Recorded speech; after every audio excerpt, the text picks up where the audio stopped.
Verano de 2016. Canning Town, este de Londres. Estaba aquí trabajando.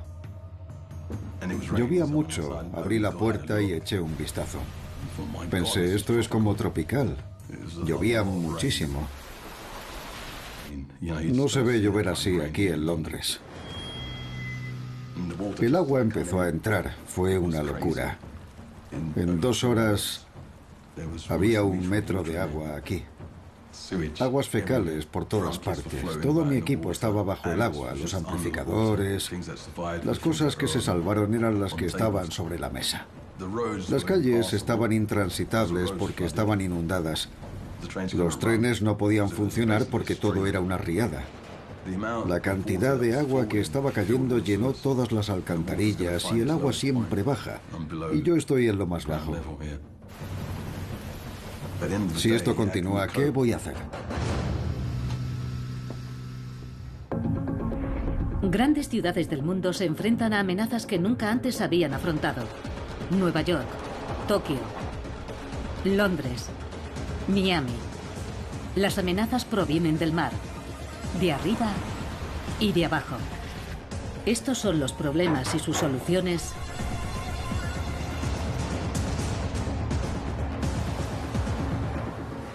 para cuando llegue el agua. Ciudades que se hunden. Londres.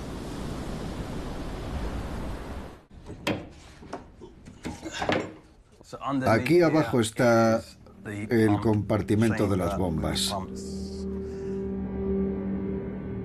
Sé con toda seguridad que volverá a ocurrir. La cuestión es cuándo. Reconstruirlo todo nos costó 10 meses.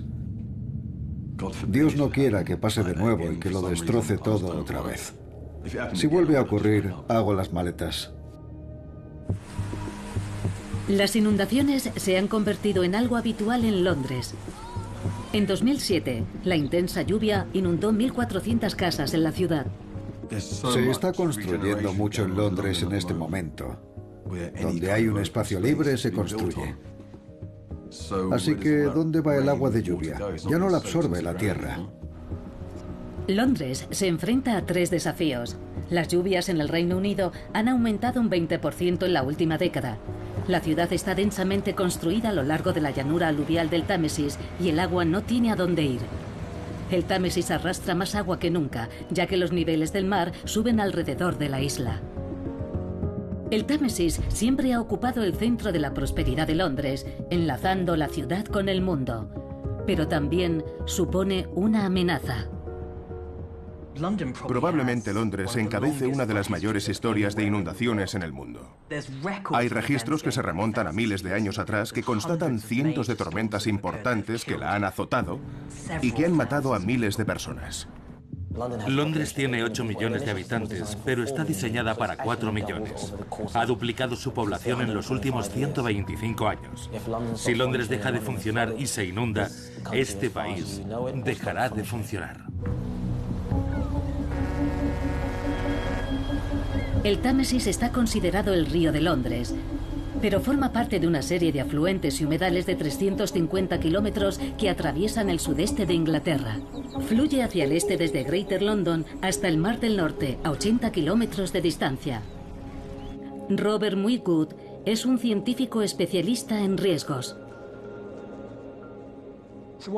Este es un mapa de la zona de Greater London. En el extremo occidental está el río, que entra desde la campiña del oeste de Londres. Al entrar el río se hace más ancho. También se va haciendo más turbio, porque las mareas son muy fuertes y transportan mucho lodo. Gira aquí y llega a Westminster, el centro del gobierno, muy cerca de Hyde Park.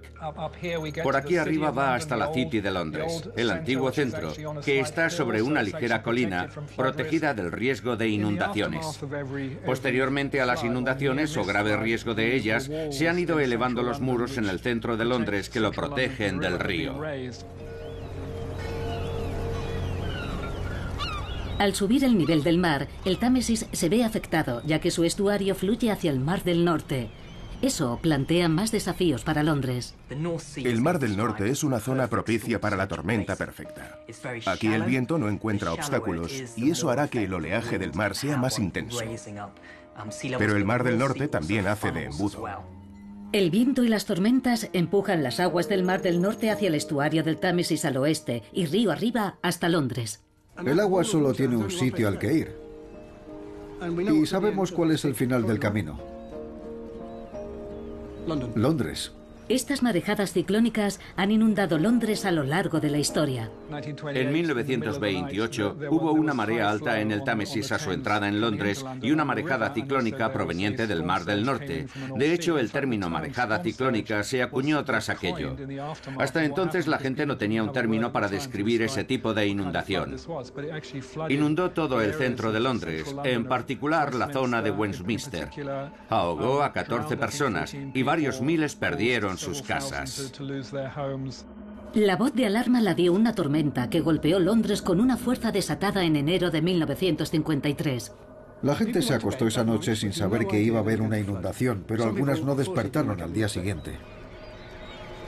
La tormenta comenzó con fuertes vientos sobre el Mar del Norte, azotando las costas desde Escocia hasta los Países Bajos, que combinada con una marea viva, provocó una enorme crecida del Támesis. El país era diferente en aquel tiempo. No había ningún sistema de alarma. En realidad no había ninguna defensa. En la desembocadura del Támesis, los vecinos de la isla de Canby no tenían ni idea de lo que se acercaba. Ray Howard tenía 11 años y recuerda que le despertaron en mitad de la noche. Estábamos arriba, acostados, cuando de repente mi hermana entró en la habitación y dijo: ¡rápido! Un río de agua baja por la calle. Miles de millones de metros cúbicos de agua barrieron la ciudad. La gente se subió a los tejados aferrándose a ellos debido a la fuerza del agua y a la fuerza y la altura de la marea. La riada alcanzó Londres a medianoche. Mientras el caudal seguía subiendo en el Támesis, la BBC emitió una alerta y coches equipados con altavoces despertaban a la ciudad dormida. El este de la ciudad se inundó desde Royal Docks hasta Canning Town. En el puente de Londres, el agua alcanzó el nivel más alto registrado, amenazando con romper los muros e inundar el centro de la ciudad. De hecho, en el centro de Londres el río se desbordó. Fue un suceso muy grave. Pero el viento cambió de manera inesperada y la marea retrocedió. Londres se salvó, pero aún así la destrucción fue inmensa. Los helicópteros han colaborado llevando provisiones a los supervivientes y ayudando a mantener los servicios en zonas que aún no han sido evacuadas. La gente más pobre sufrió mucho. 59 personas perdieron la vida en la isla Canby en esa terrible noche. 309 personas murieron a lo largo de la costa este del Reino Unido. 65.000 hectáreas quedaron inundadas en todo el Reino Unido. Un daño equivalente a 2.000 millones de dólares de hoy. Pero pudo haber sido aún peor para Londres, así que el ayuntamiento decidió actuar. Ahí nació la idea de que Londres debería ser protegida. La inundación fue muy grave y comprendieron que si seguíamos haciendo lo mismo, en el futuro no podríamos protegernos del creciente problema de esas grandes mareas que hacen que el río se desborde e inunde toda la llanura aluvial hasta el centro de Londres. Las opciones eran no hacer nada o trasladar Londres, dado el gran riesgo que corre. La tercera era, ¿construimos una barrera? Londres reforzó sus defensas con casi 320 kilómetros de diques, puertas y barreras a lo largo del Támesis y sus afluentes. Pero se necesitarían 2.000 millones de dólares y 30 años para crear la joya de la corona. La barrera del Támesis. Unas compuertas de 550 metros desde New Charleston a Silverstone a través del Támesis se terminaron en 1982. Tower Bridge es el puente más grande. Luego el río va haciéndose más ancho, gira pasados los viejos muelles hacia el sur y luego hacia el norte otra vez en un gran meandro. Aquí está Canary Wharf, el nuevo gran centro financiero de los rascacielos. Más al este el río sigue ensanchándose y nos dirigimos hacia el mar. Y por fin llegamos a la línea de la barrera del Támesis. El oeste está protegido de las mareas ciclónicas que provienen del mar por la barrera del Támesis. La barrera permanece abierta para que los barcos puedan llegar al puerto de Londres. Pero cuando se aproxima una marea ciclónica, 10 compuertas de acero se elevan desde el lecho del río. Esto forma un sólido muro contra millones de metros cúbicos de agua que inundarían Londres. Desde su instalación se han utilizado 182 veces y Londres nunca se ha visto inundada. Andy Bachelor ha sido el director de esta maravilla de la ingeniería durante 20 años. La barrera es como un gigante durmiendo, porque si hacemos bien nuestro trabajo, nadie necesita saberlo. Y Londres está protegido. Las mareas van y vienen, la barrera se cierra y nadie se moja los pies. Esa es una buena gestión en el riesgo de inundaciones. Durante 3 décadas, la barrera ha mantenido a la ciudad a salvo. La barrera del Támesis fue diseñada para que sirva de protección durante 1000 años. Hay un 0,1% de posibilidades de que Londres se inunde gracias a esa barrera. Por eso funciona. Pero mientras iba haciendo su trabajo de proteger Londres, el clima ha ido cambiando. Ahora la barrera del Támesis se enfrenta a un nuevo desafío. La barrera se diseñó en los años 60. Cambio climático, calentamiento global no eran frases habituales de entonces. Los diseñadores la habían planificado para un aumento del nivel del mar, no por las mareas ciclónicas, sino porque el sudeste de Inglaterra se hunde, literalmente, a un ritmo de 1,5 milímetros al año. Los ingenieros que crearon la barrera hicieron sus cálculos contemplando la subida del nivel del mar en el futuro. Pero no pensaron en el cambio climático. Solo sabían que la formación geológica bajo el sudeste de Londres se está hundiendo.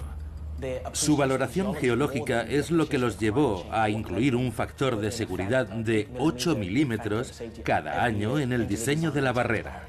Si tenemos una elevación del nivel del mar, además de la masa de tierra que se hunde, la combinación puede resultar alarmante. Ahora el cambio climático es visto como una amenaza presente y futura. Un dramático acontecimiento climático ocurrido en 2013 dejó al descubierto la vulnerabilidad de la celebrada barrera del Támesis. El 5 de diciembre, el ciclón Javier azotó la costa este de Gran Bretaña, llevando al Mar del Norte a su mayor altura en décadas. En el norte de Reino Unido, el 5 y 6 de diciembre, los niveles del mar fueron más altos que en 1953. La marea ciclónica arrasó hasta el Támesis. La barrera se mantuvo y cumplió con su habitual tarea. Ese fue el acontecimiento más significativo que hemos tenido desde 1953. Así que fue una prueba del nivel de capacidad protectora de la barrera. Pero durante esa tormenta ocurrió algo nuevo. Una lluvia torrencial elevó el caudal del Támesis a un nivel sin precedentes. El flujo del agua de lluvia no se detuvo en 3 meses. Tuvimos una tormenta tras otra en el Atlántico, descargando cientos de litros de lluvia sobre el Reino Unido, por lo que grandes regiones experimentaron niveles de lluvia que nunca habíamos registrado. Ese invierno, el Reino Unido recibió más lluvia que nunca desde que comenzaron los registros en 1910. Y toda esa agua tenía que ir a alguna parte. El Támesis es grande, uno de los ríos más grandes del Reino Unido. Es una zona de captación. Toda la lluvia que cae alrededor de esta zona baja al Támesis. En enero, Inglaterra estaba sufriendo una nueva clase de inundación llamada fluvial. El Támesis estaba inundando, no drenando la tierra. La barrera entraba en acción de un modo que nunca fue la intención de los diseñadores. No para que las mareas no lleguen al Támesis, sino para usarla como presa para el exceso de lluvia. Con la marea baja, la barrera se cierra, dejando al Támesis casi vacío para absorber el flujo de las fuertes lluvias corriente arriba. Tenemos dos factores. El agua de lluvia va en una dirección y la marea en otra. Lo que podemos hacer es cerrar la barrera para evitar que la marea ciclónica entre en Londres. Si la cerramos después de la marea baja, cuya agua terminaría en el centro de Londres, lo que tenemos es como un embalse vacío, por lo que la lluvia puede caer y no provocar ningún problema. La barrera está cerrada, igual que todas las otras defensas, y son capaces de contener la marea ciclónica y evitar que se inunde Londres. Hacemos una doble función, que el río pueda absorber el agua de lluvia y que las defensas y las barreras contengan las mareas para que no entren en Londres. Así tenemos en cuenta ambos lados. Sin el uso de la barrera, el centro de Londres habría sufrido inundaciones catastróficas. Pero ese invierno, el funcionamiento de la barrera tuvo un límite. En St. Marion-Times, justo al sur del aeropuerto de Heathrow, el agua no tenía salida y se desbordó. Veíamos cómo subía, lento pero sin pausa hasta desbordarse. Una vez que se desborda, todo se acelera. En cuanto supera esa barrera, se apodera del parque con mucha rapidez. Y entonces sabes que esto va a durar unos cuantos días. En pocos días, la casa de Kirby estaba inundada. Tina, su marido y sus hijas, Suyeta y Sayaza, decidieron aguantar mientras el agua llegaba hasta su puerta. La casa estuvo inundada un mes. Teníamos que salir de casa prácticamente nadando. Luego empezamos a usar un bote. Un pequeño bote. No se podía hacer nada. Llevábamos a las niñas en el bote hasta la carretera como podíamos. Tratábamos de tomarlo a broma. Si no te reías, probablemente llorarías. Pero era mejor quedarse en casa que buscar otro sitio para vivir. Después de un mes, los Kirby pensaron que habían ganado la batalla. Hacia finales de enero empezó a bajar el agua. Pensamos que lo peor había pasado y que todo iría mejor. Entonces empezó a llover otra vez, muy fuerte. Esta segunda vez, el agua llegó mucho más deprisa. Ahora el agua entró dentro de la casa. Llegó a esta altura. Sí, unos 22 centímetros. 22 centímetros. Así que superó el zócalo y entró en la casa. Durante más de un mes, los Kirby vivieron con 22 centímetros de agua dentro de su casa. En todo el suroeste de Londres, las inundaciones sacaron a las familias de sus casas. Más de 10.000 propiedades resultaron inundadas ese invierno. Incluso en el centro de Londres, que escapó a la inundación, las defensas fueron forzadas hasta el límite. Fue algo absolutamente sin precedentes, ya que se cerraron 50 veces las barreras del Támesis. 41 de ellas fueron como consecuencia de la lluvia y el resto como consecuencia de la marea. Para poner esto en contexto, lo normal está en 1 o 2 cierres al año. Hasta aquel momento, solo las habíamos cerrado unas 160 veces en 30 años. Un tercio de esa cantidad se hizo en 3 meses, en comparación con los 30 años anteriores. Con la barrera funcionando con una frecuencia mucho mayor de lo que se pensaba, el futuro de Londres contra las subidas del Támesis es incierto. Las barreras anti-inundaciones han significado un gran cambio, las permanentes y las temporales, pero está claro que en algunos casos han sido rebasadas. Debemos volver a estudiar qué podemos hacer. Londres lleva aquí muchos siglos. Hoy tenemos una población de 8 millones de habitantes.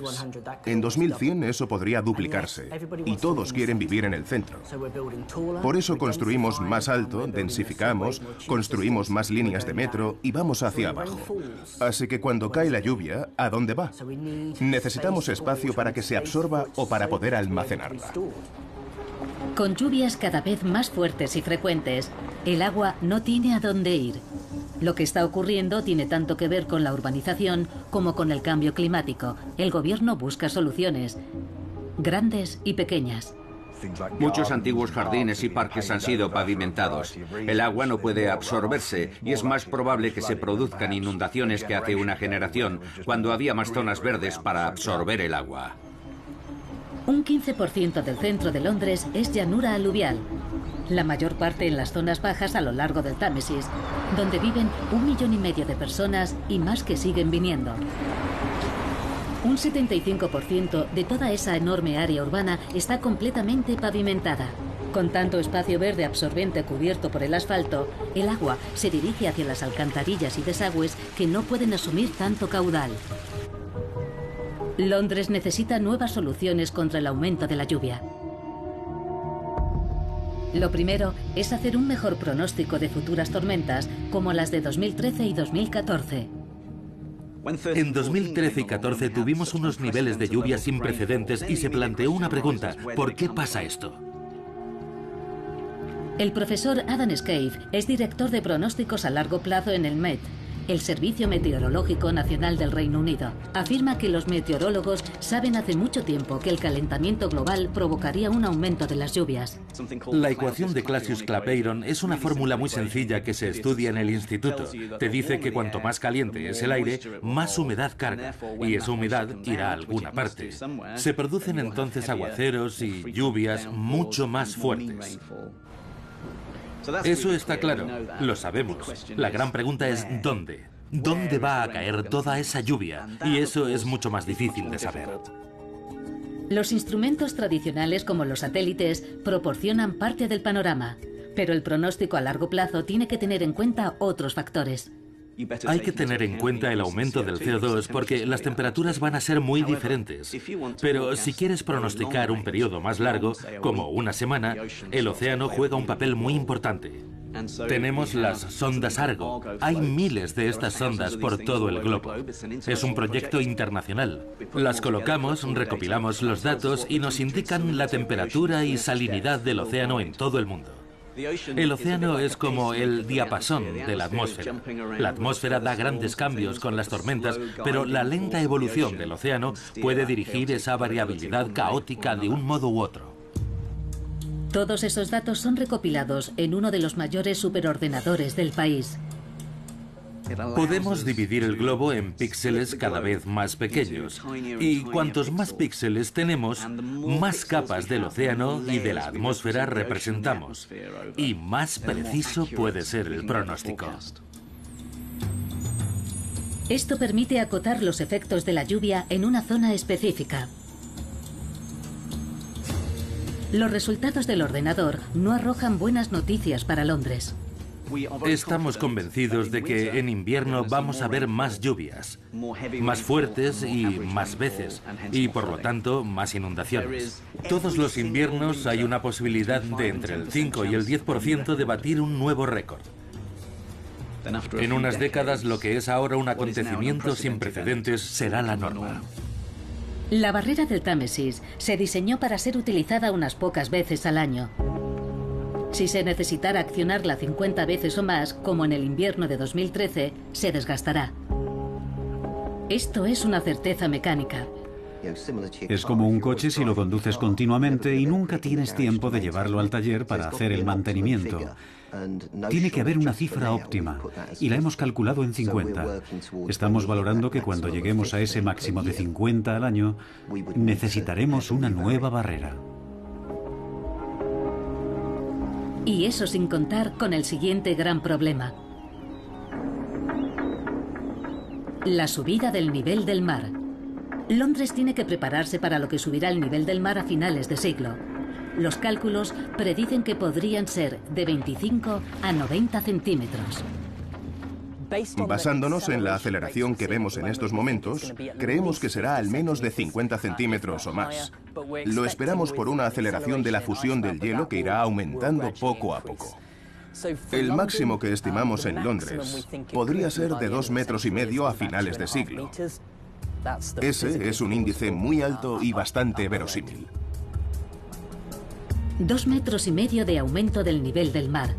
La Agencia Medioambiental, el organismo del gobierno que asume la tarea de la protección contra las inundaciones, recomendó que se ampliara la vida útil de la barrera hasta el 2070 para ganar tiempo.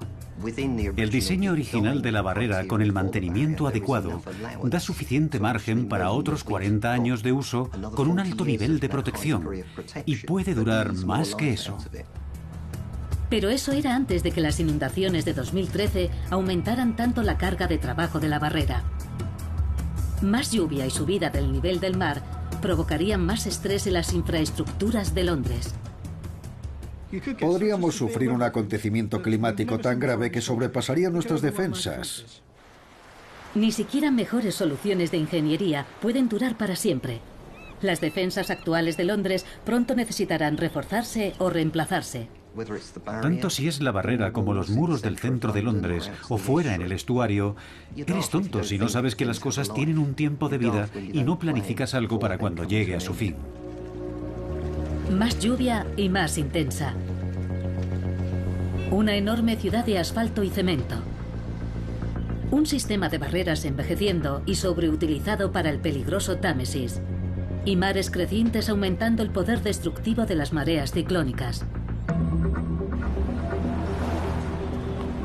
El Reino Unido se está equipando para el siglo XXI con diversas soluciones. Algunas de baja tecnología, otras entre las más avanzadas del mundo.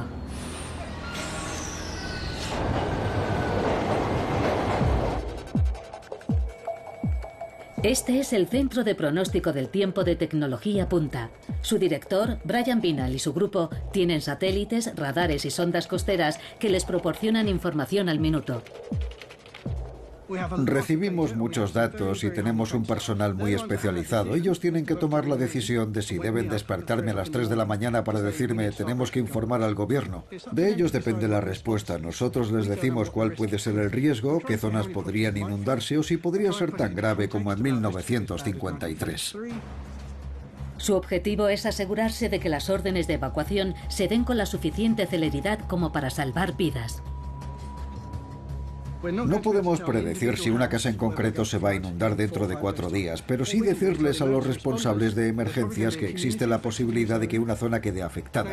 Corres el riesgo de gritar que viene el lobo, evacuar una zona y que luego no ocurra nada. Prefiero tener eso en mi conciencia.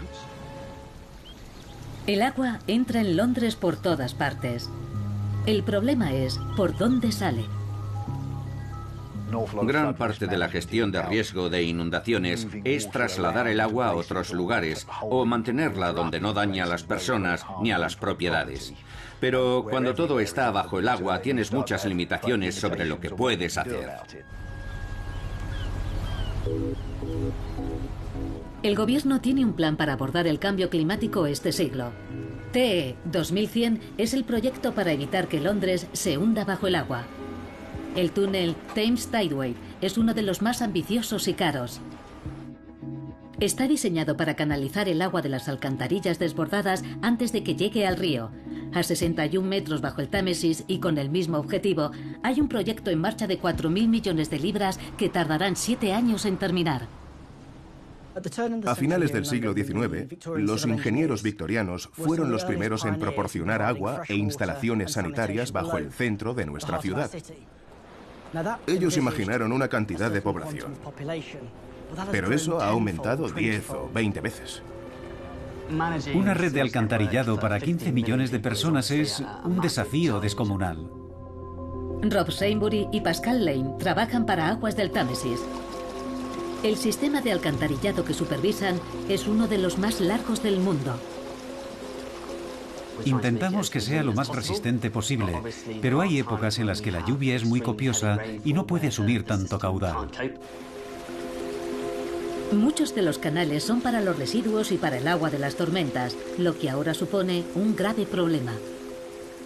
La combinación de agua de lluvia y aguas residuales, cuando la alcantarilla alcanza su capacidad máxima y se desborda, sería un problema para la salud pública si la gente entrase en contacto con esas aguas.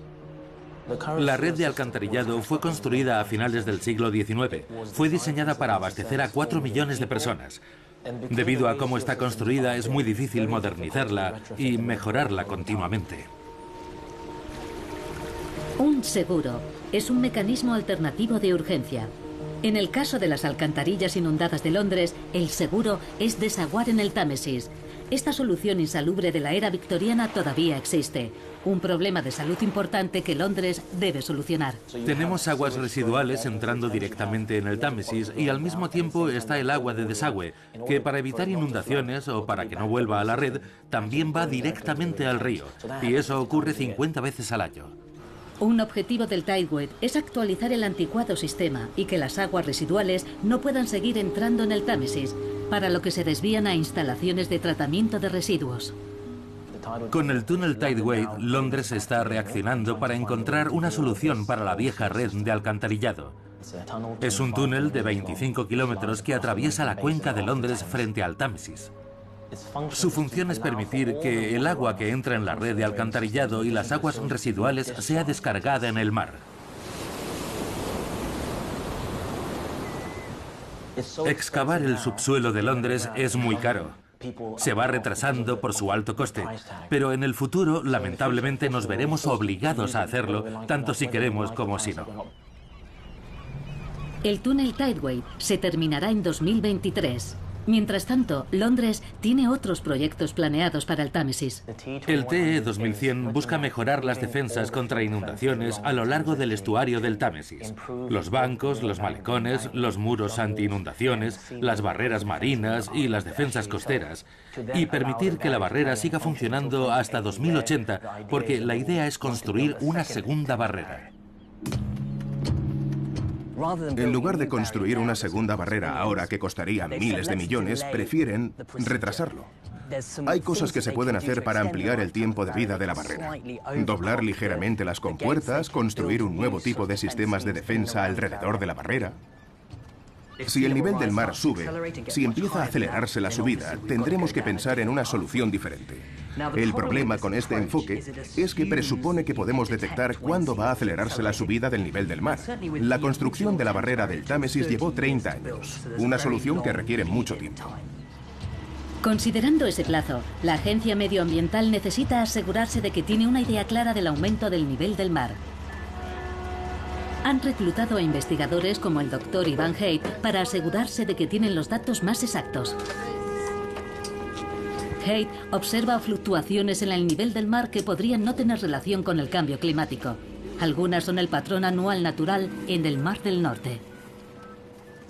El nivel del mar no solo aumenta lentamente cada año, crece porque el océano se calienta en verano, cae cuando el océano se enfría. Por eso cada año lo vemos subir y bajar. Haidt recoge datos de los factores implicados en esa fluctuación: temperatura, salinidad, viento y presión atmosférica. Tiene que explicar lo que está provocado por el cambio climático y lo que no. Yo lo imagino como una fiesta donde hay 10 personas en la sala. Todos están hablando. Algunos hablan muy alto. El nivel del mar hace mucho ruido. Por eso los factores de la aceleración de la subida del mar apenas se oyen. Si somos capaces de eliminar el 90% del ruido, nos quedará una señal clara de los factores que aceleran la subida del mar. Durante el siglo XX hemos comprobado una subida de 1,7 milímetros al año, pero en las últimas décadas hemos empezado a observar el doble de ese índice, unos 3 milímetros al año. Por primera vez en el Reino Unido, estamos detectando que ahora ese índice crece más rápido. El Plan TE 2100 de Londres contempla la subida del mar y el aumento de la lluvia con proyectos millonarios y con soluciones a pequeña escala. Este proyecto se llama Sistemas Sostenibles de Drenaje, o SUDS. Lo que sucede en Londres, como en muchas otras ciudades de todo el mundo, es que durante siglos hemos estado pavimentando amplias zonas de nuestro paisaje. Hemos creado una barrera impermeable y cuando llueve, volúmenes mucho mayores de agua entran en la red de alcantarillado y en nuestros ríos. Además, no existe esa ralentización del agua que produce la naturaleza. El problema cuando llueve es que las alcantarillas alcanzan su máxima capacidad y se desbordan provocando inundaciones. Y claro, son aguas residuales contaminadas, lo que es mucho peor. Jessica Bastock es directora de riesgo de inundaciones de Hammersmith y Fulham, un distrito a orillas del río en Londres propenso a inundaciones. Lo que estamos haciendo es aliviar la presión en la red de alcantarillado, recogiendo el agua de lluvia que cae de manera sostenible. Suits propone varias soluciones de drenaje dependiendo del lugar. Esta es la calle Mendora. A lo largo de ella hemos colocado el pavimento con un sistema permeable. Los adoquines, en lugar de pegarlos unos a otros, los separamos un poco para que el agua pueda fluir entre ellos. Cuando llueva, el agua correrá entre los adoquines y se almacenará debajo. Estamos en la plaza Bridget Joyce. En esta calle hay ahora múltiples soluciones de Suits. A este lado hemos instalado un pavimento permeable. Entre el pavimento hay pequeños huecos para que el agua se mueva a través de ellos y entre en la cuenca principal.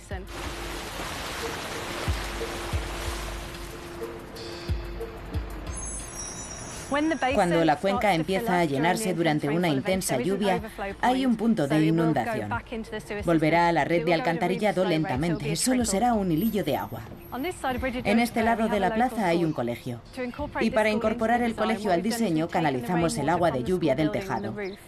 Hemos desconectado las tuberías que habrían desaguado normalmente en las alcantarillas. Y las hemos canalizado hacia el frente para que alimenten directamente la cuenca. En la calle Goldhawk ha sido implementado otro proyecto de Suits. Esta calle es muy frecuentada. En este tipo de situaciones lo que hacemos es colocar un drenaje sostenible que encaje en el paisaje. Se pensó que la mejor solución sería diseñar 3 fosos. Recogen el agua de la calzada y la transportan hasta este desagüe de aquí. Este es un desagüe lateral que conduce el agua a cada uno de los fosos. Debajo de ellos hay muchos contenedores que almacenan el agua. Kevin Barton cree que el proyecto Suits será algo habitual en Londres en 2100. Pequeños pasos con grandes resultados. Cada vez más personas aceptan el proyecto Suits cuando entienden que ahorras dinero y que es bueno para los constructores, para el medio ambiente y para evitar las inundaciones. Desde una perspectiva general no hay duda de que es bueno. Aunque Londres mira hacia el futuro, también busca en el pasado opciones ignoradas. A mediados del siglo XIX, la mayoría de los afluentes se habían convertido en alcantarillas abiertas. Estaban tan contaminados que produjeron una crisis de salud pública. La respuesta fue enterrar esos ríos, canalizarlos y construir encima. Así crearon más espacio para construir más edificios. El proyecto, dirigido por David Harding, gira en torno a la red de ríos perdidos enterrados bajo Londres. Londres perdió unos 26 de sus principales afluentes, como el Fleet, el Tyburn y el Walbrook. Ha habido muchas inundaciones en zonas urbanas que no habíamos previsto porque no teníamos en cuenta de dónde venía el agua. Esos ríos subterráneos eran el problema. Ese es el problema de las inundaciones de hoy en día en Londres y en otras ciudades construidas junto a ríos. Lo que tenemos que hacer es empezar a restaurar parte del drenaje natural de Londres, en lugar de esperar a que esos cursos de agua salgan cuando se inunden. Localizarlos de manera preventiva para entender los posibles cauces del agua. Empezamos con los mapas digitales de LIDAR, buscando algunos indicios, como el azul, que indica los terrenos más altos, y el amarillo, los más bajos. Y se distingue lo que parece una llanura aluvial o un valle, con un río y una red de afluentes. Empezamos a guiarnos por este mapa histórico. Tomando una de estas trayectorias del flujo del agua de los datos del LIDAR y comparándolo con un mapa de 1846, puedes ver que los Salmon Brooks estaban mapeados y coincide muy bien con los datos del LIDAR. En esta etapa de la urbanización, el río todavía iba por la superficie. Guiado por estos datos, inicia la búsqueda en el terreno. Harding está en un suburbio de Londres, donde espera encontrar restos de estructuras de la ciudad victoriana. Estamos en la avenida Nestor, donde creemos que estaba el Housden Gutter, el curso de un río perdido, a mi izquierda. Si canalizas un río, tienes una capacidad limitada. Y cuando alcanzas esa capacidad, comienzas a tener inundaciones en propiedades, en jardines, en carreteras. En contraste con los cursos de agua naturales que pueden desaguarse en las llanuras aluviales, que en muchos casos siguen ahí. Si podemos sacar a la luz algunos de estos cursos de agua, eso reduciría el riesgo de inundaciones en la zona construida. Sacar a la luz quiere decir devolverlo a su estado natural, dándole al agua más espacio para fluir. Pero como llevan cubiertos mucho tiempo, estos ríos han desaparecido de los mapas modernos. El mapa nos ha llevado a la sección abierta del curso de agua que está a mi izquierda. Debería haber una tubería o un túnel que lo conecte con la siguiente parte visible del curso de agua. Acabamos de bajar al río y estamos buscando si existe ese túnel.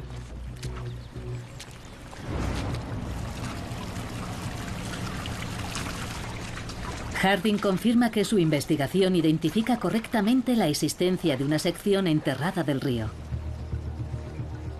Este conducto se construyó a la vez que la carretera y las casas.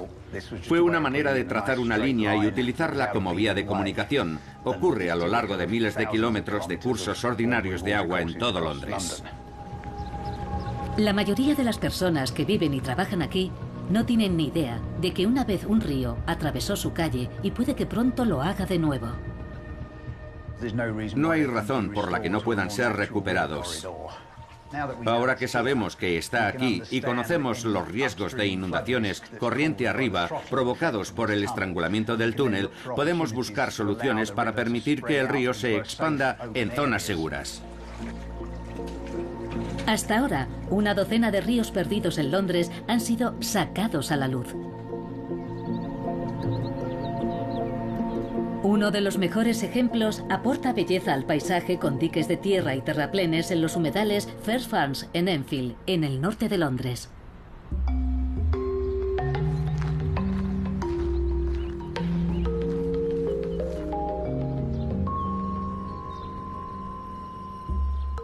Pensamos que usando First Farms como un pantano, podríamos proteger a muchas personas que viven corriente abajo. En lugar de construir un muro de cemento, construimos un dique de tierra como defensa. Y la tierra que necesitamos para el dique la sacamos al excavar un canal y ese canal ahora se ha convertido en el río restaurado.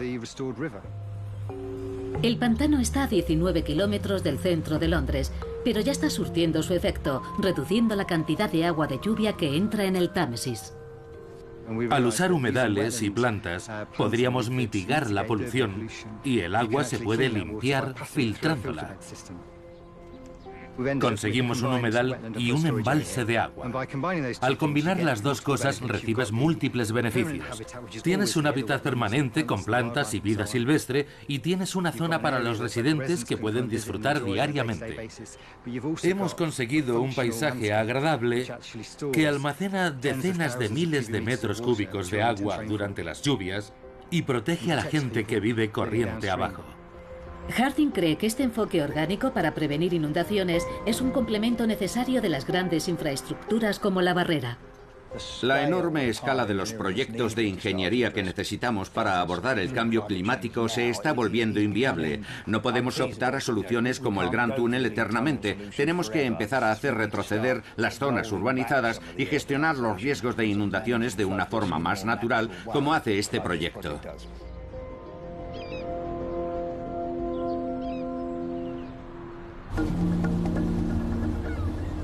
Otra solución más radical es no luchar contra el mar creciente, sino trabajar con él.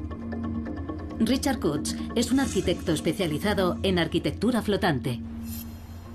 Londres está particularmente amenazado por el cambio climático. Sube el nivel del mar y hay más lluvias.